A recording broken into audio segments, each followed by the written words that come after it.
आदिलाबाद जिले में AITUC से मुंसलिक Telangana medical contract workers union RIMS branch के ज़ेर-ए-एहतमाम branch general secretary Mohammed Qasim की सदारत में एक खुसूसी इजलास मुनक़्क़द हुआ। इस प्रोग्राम में AITUC ज़िला जनरल सेक्रेटरी सीरा देविंदर, ज़िला सदर डॉक्टर गिरीश चंदू और वर्किंग प्रेसिडेंट मोहम्मद मुजीब ने बतौर मेहमान खुसूसी शरीक हुए। तकरीब में रिम्स और सुपर स्पेशलिटी हॉस्पिटल की सैनिटेशन, पेशेंट केयर और सिक्योरिटी मुलाजिमीन हुए। सीरा देविंदर रेड्डी ने नए शामिल होने वाले मजदूरों को AITUC का खंडवा पहनाते हुए तंजीम में खुश आमदीद कहा। इस मौके पर खिताब करते हुए उन्होंने कहा कि AITUC की मजदूर तहरीक से मुतासिर होकर बड़ी तादाद में AITUC में शामिल होना खुशाइंद बात है। उन्होंने कहा कि रिम्स के मुलाजिमीन की 4 माह के बकाया PF और ESI के लिए आइंदा चंद दिनों में जोरदार तहरीक चलाई जाएगी। उन्होंने मजीद कहा कि जिला कलेक्टर और रिम्स डायरेक्टर फौरी तौर पर तवज्जो देते हुए नए टेंडर्स तलब करें और मौजूदा मुलाजिमीन व सुपरवाइजर्स को माहाना 26,000 से 32,000 रुपये तनख्वाह, PF और ESI यूनिफॉर्म और दीगर सहूलियात फराहम करें।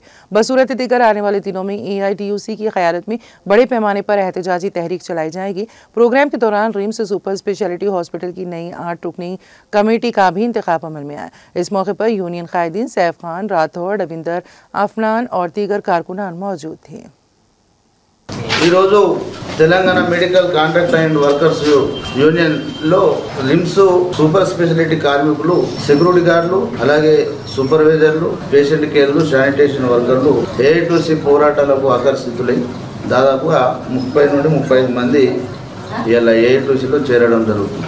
రానున్న రోజులలో కూడా ఇప్పుడు రిమ్స్ మరియు సూపర్ స్పెషాలిటీ కార్మికులకు కృష్ణా కాంట్రాక్టర్ గారు ఉండే ఏజెన్సీ అయితే కలెక్టర్ గారు వారి పనితీరు బాగులేదని చెప్పేసి వాళ్ళ ఏజెన్సీని రద్దు చేసి ఇప్పుడు కలెక్టర్ గారు రిమ్స్ డైరెక్టర్ గారు ఆధ్వర్యంలోనే దాదాపు 3 నెలల నుంచి శాలరీలు ఇవ్వడం జరుగుతుంది. గత కాంట్రాక్టరు 10 తారీఖు లోపు శాలరీ ఇచ్చేవాడు. ఇవాళ 13 తారీఖు అయినా కానీ శాలరీ అక్కడ కొద్దిగా ప్రాబ్లమ్స్ అవుతున్నాయని చెప్పేసి మెప్మా PD వాళ్ళ నుంచి శాలరీ ఇవ్వడం జరుగుతుంది. అవకతవకలు జరుగుతున్నాయి. ఎట్లా అంటే కొందరికి పడుతున్నాయి, కొందరికి పడతలేవు, ప్రాబ్లమ్స్ అది అవుతున్నాయి. కాబట్టి మేము జిల్లా కలెక్టర్ గారికి AITUC తరఫున ఒకటే విజ్ఞప్తి చేస్తాము. నూతన టెండర్లకు విలువండి, సమాన పనికి సమాన వేతనం. దాదాపుగా మా డిమాండ్ కార్మికులకు ఇప్పటిదాకా కూడా మా యూనియన్ నుంచి పలుమార్లు వైద్య మినిస్టర్ను కలిసినాం. అయినా కూడా అది తొందరలోనే చేస్తామని చెప్తున్నారు తప్ప చేస్తలేరు. కాబట్టి AITUC ఆదిలాబాద్ జిల్లా